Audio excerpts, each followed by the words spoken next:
Andrés, querido, buenos días, ¿cómo estás? Buen día, ¿qué tal? ¿Cómo estás? Bien. Sabes que todo el mundo está hablando de la nota tuya ayer en C5N.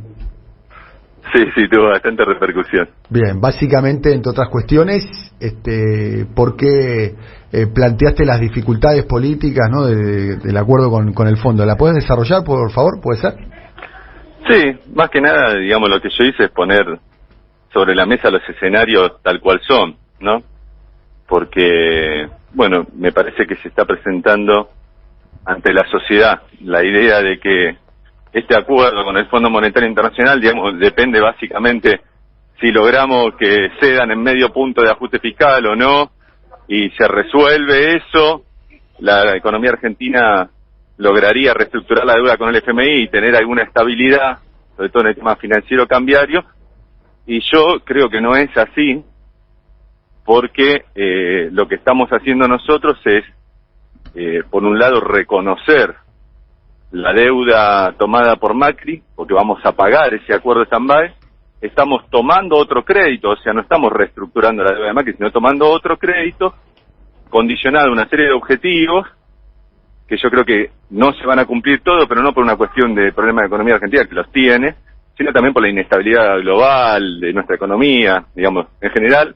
Toda la economía que firman, o muchísimas, tienen revisiones, lo que nos va a hacer pedir perdón, lo que nos va a hacer un condicionamiento trimestral de nuestra política económica y de nuestra política exterior por la embajada norteamericana, por el presidente norteamericano, digamos, que pesa en el FMI, y que de esa manera la Argentina va a tener de ahora, el frente de todos, 2 años de gestión de cogobierno con el Fondo Monetario, donde cada trimestre va a estar al borde del abismo de si pasamos o no la prueba del FMI, y con eso nos van a extorsionar y nos van a chantajear para que Argentina juegue un rol de no positivo, si querés, en la construcción de una unidad regional, en un contexto donde la izquierda ganó en Chile, donde probablemente gana en Colombia, en Brasil, y donde nos podríamos abroquelar con todo ese grupo a tratar de generar una determinada autonomía y prosperidad en la región. Y yo creo que la administración norteamericana lo que va a jugar es tenernos 2 años colgados de la soga con el FMI presionándonos en contra de ese escenario, y que no va a haber ninguna estabilidad cambiaria porque vamos a estar siempre en el riesgo de que no nos aprueben si no hacemos bien los deberes y nos manden al default igual. Entonces, lo que yo planteé es que ese es el escenario de un acuerdo, y que siendo ese el escenario de un acuerdo no le veo cuál es el beneficio para la Argentina y cuál es el beneficio político para el frente de todo de jugar este rol los próximos 2 años, y que ante ese escenario me parece preferible dejar de pagar al fondo e iniciar una negociación donde se ponga sobre la mesa que el crédito que se hizo a Macri es irregular, que son unos vencimientos imposibles. Argentina concentra el 70% de los pagos al Fondo Monetario de los próximos 2 años. Eso es una situación excepcional que merece una solución excepcional. No nos pueden mandar al típico programa de ajuste estructural para acceder a un crédito de facilidades extendidas, como si hubiera sido un crédito normal el que le dieron a Macri. Fue un crédito político, lo dice el propio Fondo Monetario, por presiones de Trump. Es el más grande de la historia del fondo, nunca había dado un crédito así. Entonces tienen que modificar las formas de reestructuración, no para que nosotros tomemos otra deuda legitimando el mamarracho que hicieron, pagándolo y contrayendo otra deuda, donde ahora el frente de todos... ¿Están dadas las condiciones políticas para eso, Andrés? Porque para eso necesitas tener... Pero la pregunta, para eso tenés que tener una cohesión política interna, un aval electoral... Te lo pregunto al revés. Una narrativa, digamos, hay muchas cosas para dar esa batalla, porque pareciera ser que, hoy te digo, desde afuera... El tema que yo lo veo así, mirá, voy a poner muy claro. Nosotros, si no damos esa batalla, políticamente estamos derrotados. ¿Qué bandera le queda al frente de todos? Si va los últimos 2 años que tiene de gobierno a un cogobierno con el FMI en un marco de inestabilidad económica. Para la pregunta, pero a ver, me gusta el término que aplicaste, bandera. Nunca fue una bandera discutir en esos términos con el Fondo Monetario. Sí, fue la bandera con la que se presentó Alberto Fernández a elecciones, diciendo que había sido un crédito político para financiar la campaña de Macri. Se lo dijo al propio Fondo Monetario cuando vinieron de visita en la previa de elecciones. Se lo dijo a toda Argentina, se lo dijo a la sociedad toda, sí. pero durante el gobierno la estrategia de Alberto Fernández fue otra. Andrés. No, Alberto Fernández y Guzmán dijeron hasta hace poquito que presentaron ante los gobernadores el estado de las negociaciones. Hasta ese momento la versión que corría era que ellos iban a lograr un acuerdo excepcional donde el Fondo Monetario no iba a boicotear la política económica interna, no se iba a entrometer y que iba a refinanciar los pagos para hacer un horizonte viable, gracias al apoyo que íbamos a tener de las sociales democracias europeas y de Biden. Yo creo que es una lectura ingenua que no se dio, al final no tenemos nada de eso. En la reunión, la conferencia de Guzmán con los gobernadores, casi que dice que no. Ahí pone las cosas sobre la mesa. Ahí es como está, es más. Pero esto fue hace una semana. Es más, la gran narrativa del gobierno... Sí, se cayó. La gran narrativa del gobierno era que la gran discusión con el fondo era sobre las sobretasas, ¿no?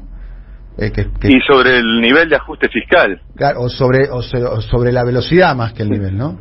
Sí, a mí, digamos, más allá de las narrativas, yo lo que quiero dejar en claro es que firmando un acuerdo, aún con que logremos que el fondo afloje un poquito el ajuste fiscal, nosotros no vamos a ir a un escenario de estabilidad económica, porque vamos a tener 2 años de permanente zozobra sobre si el FMI nos aprueba o no las metas, y si nos da no la plata, y si entramos o no en default con los mercados de FMI y la presión del mercado, y todas las amenazas que nos hacen si no le pagamos al FMI.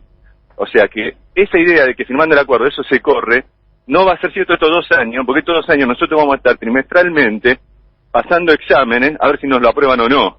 Va a ser tipo, viste, cuando eran las LEVAC, el vencimiento de las LEVAC, va a ser, pasará la prueba con el FMI, la aprobarán, el waiver solicitado, viajó Cafiero a Estados Unidos a ver si Estados Unidos apoya a Argentina en la solicitud de perdón por incumplir la meta de reserva.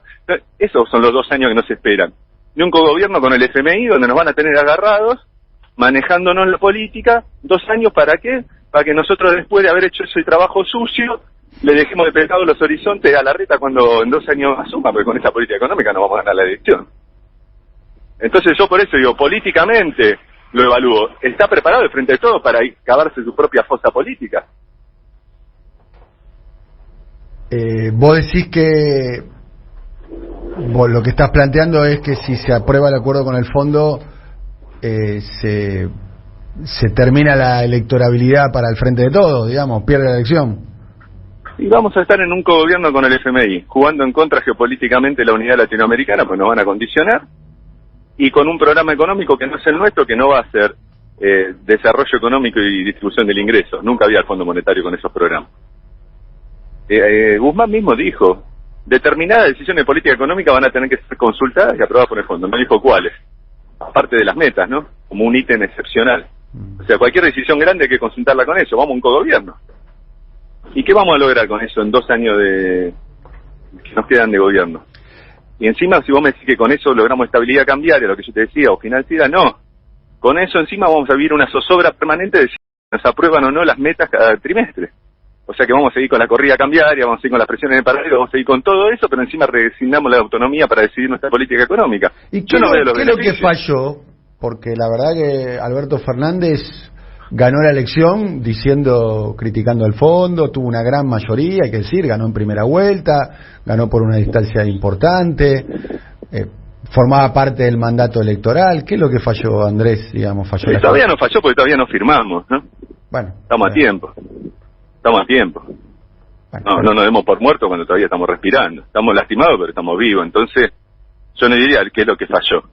Yo digo qué es lo que falló fallar para llegar a esta situación, digamos. Que es... Mirá, yo creo que es una mala lectura geopolítica. Para mí, Alberto Fernández pensó que como a Macri lo bancó Trump, a él lo iba a bancar Biden, y que el Partido Demócrata norteamericano iba a apoyar un fortalecimiento de una socialdemocracia en Argentina, que una socialdemocracia no tan radicalizada como el kirchnerismo en términos geopolíticos, que le permita cierto juego y que le iban a dar manija.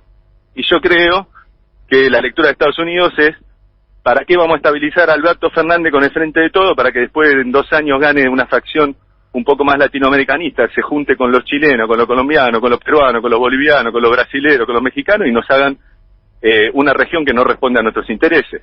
¿Para qué le vamos a dar eso? Entonces, así como Trump a Macri le dio $50.000 millones sin preguntarle ni siquiera para qué los iba a usar, a nosotros nos dan pan y agua y nos obligan a firmar un nuevo crédito condicionándonos a la política económica y nos van a manejar así hasta llevarnos a la derrota, para que después venga un gobierno alineado con ellos. Pero eso es muy parecido a la situación de Dilma Rousseff, ¿no?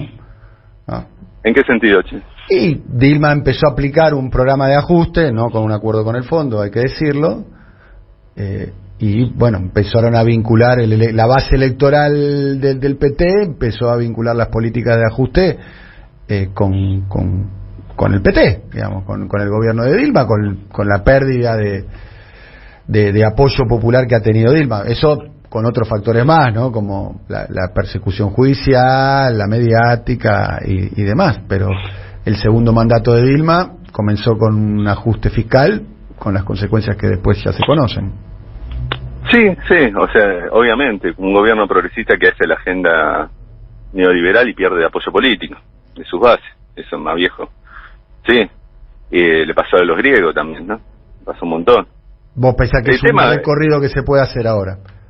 Sí, yo lo que veo que vamos camino a eso. O sea, para mí, yo te lo digo con toda claridad, a mí el punto que me parece importante resaltar, y yo creo que es por ahí lo que tuvo repercusión ayer, es que no vamos a un escenario de estabilidad económica con el acuerdo con el Fondo Monetario. Y no es que digo esto por una cuestión de que no me gusta el Fondo Monetario, que soy de izquierda, que la van en coche. Te digo esto porque los términos del acuerdo son así, porque nos van a pasar la plata justo para pagar puntualmente antes de cada vencimiento si pasamos las revisiones. Entonces, ¿qué estabilidad de mercado va a tener alguien que sabe que Argentina tiene que pasar durante 2 años 4 revisiones trimestrales y que si se cae alguna entra en default con el fondo? Entonces, ¿cuál es la estabilidad del acuerdo? Nuestros 2 años de gobierno no van a tener ninguna estabilidad. Ecuador firmó algo similar y no estuvo estabilidad, recién empezó a bajar el riesgo país, cuando terminó ese proceso pudo cumplir con todo el vencimiento y más o menos le quedó ordenada la deuda. Argentina, para que pase eso, son exactamente 2 años que requiere. ¿Por qué? Porque en estos 2 años Macri concentró los vencimientos de deuda, se lo dejó al gobierno que seguía, casualmente. En ese sentido, nosotros en estos 2 años vamos a hacer ese trabajo de reestructurar una deuda en el marco de una inestabilidad económica generada por el proceso de reestructuración de la deuda, y después ¿qué vamos a hacer? Le vamos a dejar el gobierno listo a ellos, para que nos vuelvan a endeudar. Yo no veo el negocio, no lo entiendo en términos políticos. Andrés, te agradecemos mucho el contacto con nosotros, muy amable y mucha repercusión trajo tu entrevista. No, muchísimas gracias a ustedes y un saludo a los oyentes. Gracias. Andrés Aciaín estuvo ayer en C5N y bueno, conversando aquí con nosotros.